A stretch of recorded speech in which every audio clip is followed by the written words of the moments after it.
Okay, sixth graders, our lesson today is on frequency tables and line plots. And this has to do with collecting the data, collecting the numbers. We learned how to analyze those numbers yesterday and finding the middle value using either the mean or the median or the mode or the range. And those are all ways that we can analyze the numbers and kind of figure out what the numbers mean and how to use them. This helps us in collecting and organizing the numbers. Making a frequency table and finding the cumulative frequency and making a line plot. These are all ways of collecting the data and showing how to use those, or how to organize the numbers to figure out what they mean. Okay? So, in this frequency table, okay, we first of all are talking about, in this example, a record of workouts that a girl named Jill, from the book, says Jill kept a record of her workout times on a tally chart, so that each day she would make a tally in one of the columns. How many of Jill's workouts lasted 3 or less hours? Okay? That'd be over 2 hours. Or over 2 hours. Yep. So, she tallied up, and on 3 of the days, she did 0 to 1 hour. And so, 0 to 1 hour for her workouts. And the frequency is the number, the digit, for the number of tallies. Okay? So in that column, you would just write how many tallies there are. 3 tallies. She did 6 workouts that were 1 to 2 hours long. So you would write the number 6.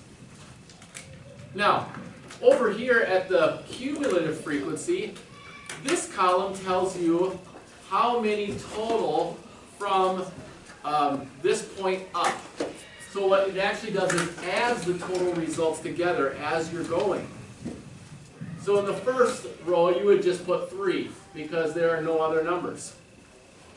But in the next row, you would add these two, so that it gives you the total of how many workouts there are. Alright? And that's how you can use that number or answer a question. How many workouts were there of 2 or less hours?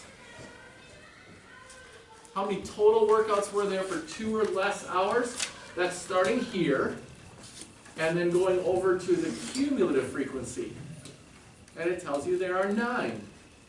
3 of them that were 0 to 1 hours, and 6 of them that were 2 or less. So a total of 9. Okay? That's how this column is used. How many tallies are there for over 2 hours? 10. Now, what would we put in this spot? 19, because we would add the frequency so that we have a running total of how many total workouts did she record? 19 total workouts. Yep. Any questions on how the tallies go into the chart and what the frequency is and what the cumulative frequency is? Okay. Now, one of the terms in this lesson is called an outlier. And it means kind of what it sounds like. It's a number that doesn't fit the rest of the data.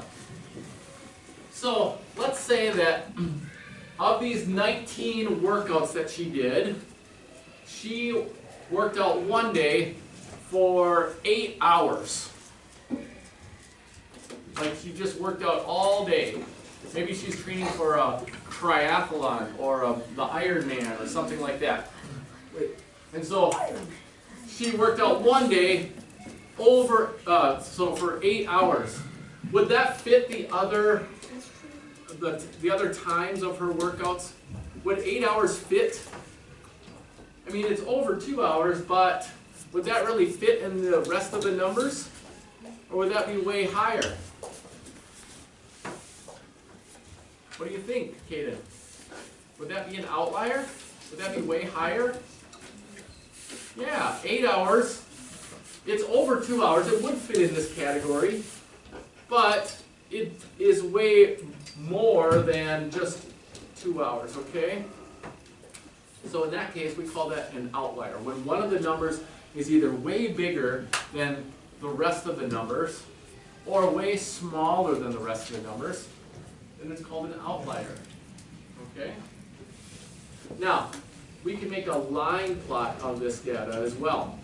The line plot is kind of like a bar graph, but with the individual numbers marked. So, we organize our line graph like a bar graph, labeling what the x's would be, and we're going to use x's for each of the tallies. So 3 x's for 0 to 1 hours.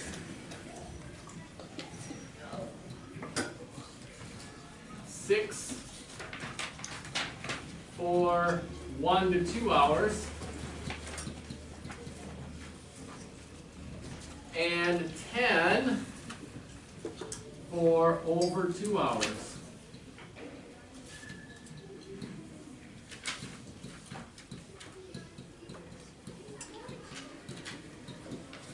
Do you see how it is kind of like a bar graph? How is it like a bar graph? Aiden, how is it like a bar graph? Because all the x's go up like straight up. It's like a bar graph. Yeah. Can you tell just by looking at a line graph which one has the most? Yeah, without even counting, or without even knowing what the numbers are, you can see, well, this one has the most x's. So it's a visual, like a bar graph, it's a way of visually seeing what the numbers mean. Okay? That's what a line plot is used for, is to visually display the numbers. Okay? Let's go to your worksheet. We're going to go through this and we can work through some of it together. So, in the first part, at the right is a tally chart, and we're going to make a frequency table that shows how often something occurred. This frequency table goes with this tally chart, okay? So let's fill this in. How many tallies are there for 21 to 30 kilometers? They're grouped by 5, so 21. And what's the cumulative frequency? Danny? Oh, 51. Good. We would add 21 to our previous number. 51. Grace, what is from 31 to 40? 51.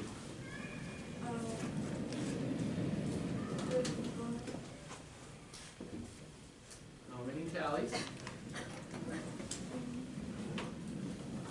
4. 4. What's the cumulative frequency then? Catherine? 55. 55. Good. So, how many workouts were there that were 20 miles or more? How many workouts were there of 20 miles or more?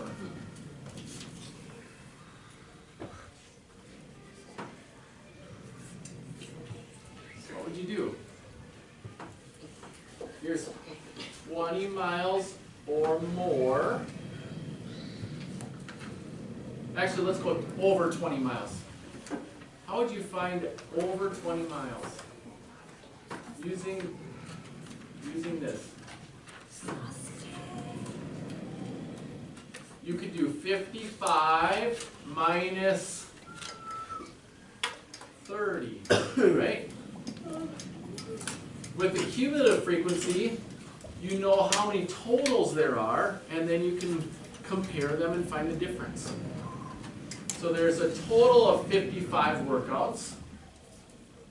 30 of them were 20 miles or less, so 25 of them were 20 miles or more. Do you see that? Yes. Can you see that with the chart? Yes.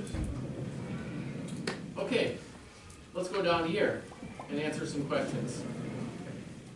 Using these, let's see, I think it's just using this one. How many days did Lionel bike 20 kilometers? I guess it's in kilometers. How many were in 20 kilometers or less? How many were 20 kilometers or less? Krista? 30? Correct. 30. 30 days or 30 workouts. Okay?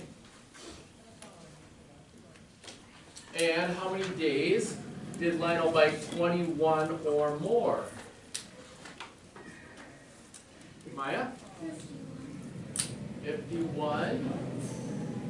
51 was 21 to from 0 to 21, but 21 or more, meaning that 55 minus 30. Yeah. Kind of what we talked about already, remember? Yes. So there were 30 days where they did 20, where he did 20 kilometers or less. Right? Yeah. Because the total goes 12 days, then plus 18 is 30.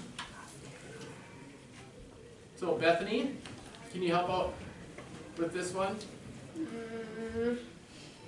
There was a total of 55 days, right? Yeah. And of the 55, how many of them were 21 or more miles? You'd have to take away the ones that were less than 20, or less than 21. So take away the 30. 55 minus 30. 25? 25, good. 25 days. Okay? Questions so far? No. All right, go to the other side. We're going to make a line plot first. Now, this is hard to read, but this says Hannah's Daily Nordic Ski Log. Ski log, what's that? All right?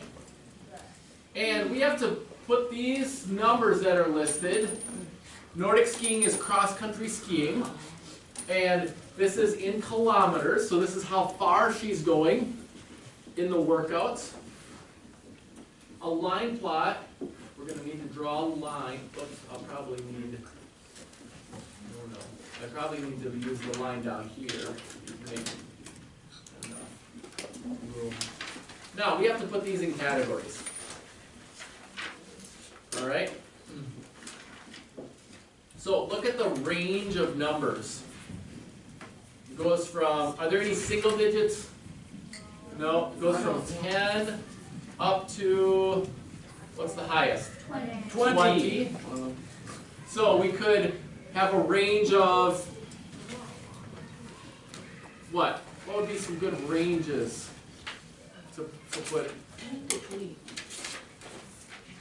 10 to 20? But that would be all of them, wouldn't it? Yeah. What if we broke them down into every 5, 10 to 15, and 15 to 20? Or every 2, Every 2? Every 5. So 10 to 11, Every 20. 11 to 12, Every 10. 12 to 13, 13 to 14, or wait, well, let's see. What if you've already started it the other way and finished it? How about 10 to 12, Good job, Winston. 12 to 14? We better make it a bigger range. Yeah, 5.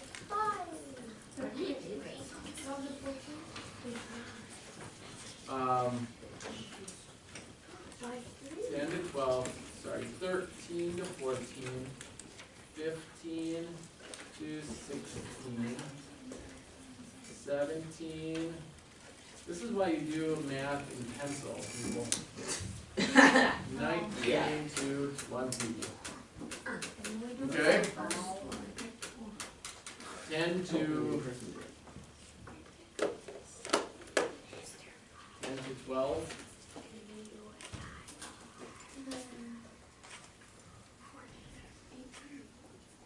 No, 13 to 14, 15 to 16, 17 to 18, 19 to 20. I'm sorry. By 5s?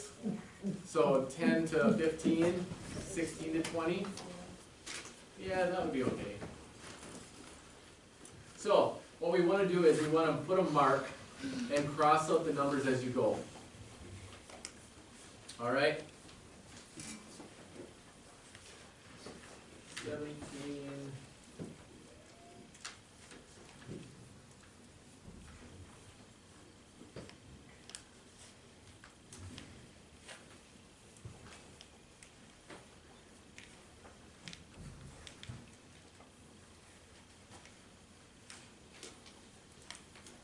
Okay?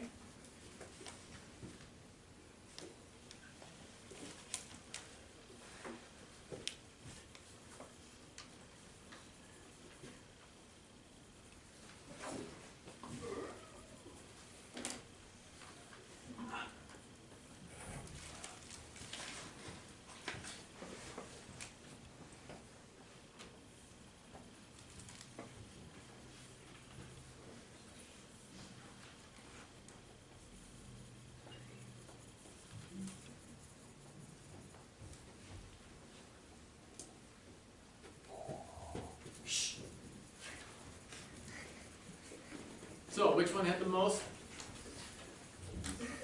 15 and 16 had the most, right? If you did that range, 15 to 16, or if you separated 15 and 16. Was there more from 10 to 15 or from 16 to 20? Were there more from 10 to 15 or 16 to 20? 10 to 15, yep. Okay. Now, in this one, it says to make a cumulative frequency table. All right? So first, we're going to use this information, and I want you to write the frequency and the cumulative frequency. Okay?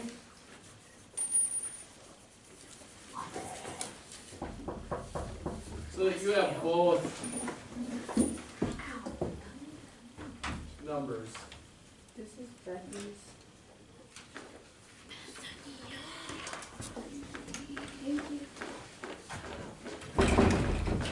So in the first one, remember frequency is just the number of tallies. And the cumulative frequency for the first row matches.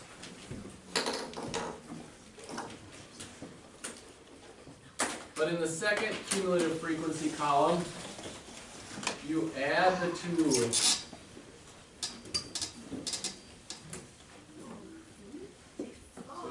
it's 18. Okay? Melina? Isn't 3 before 13? Oh, yes, I'm sorry, miscounted. Good.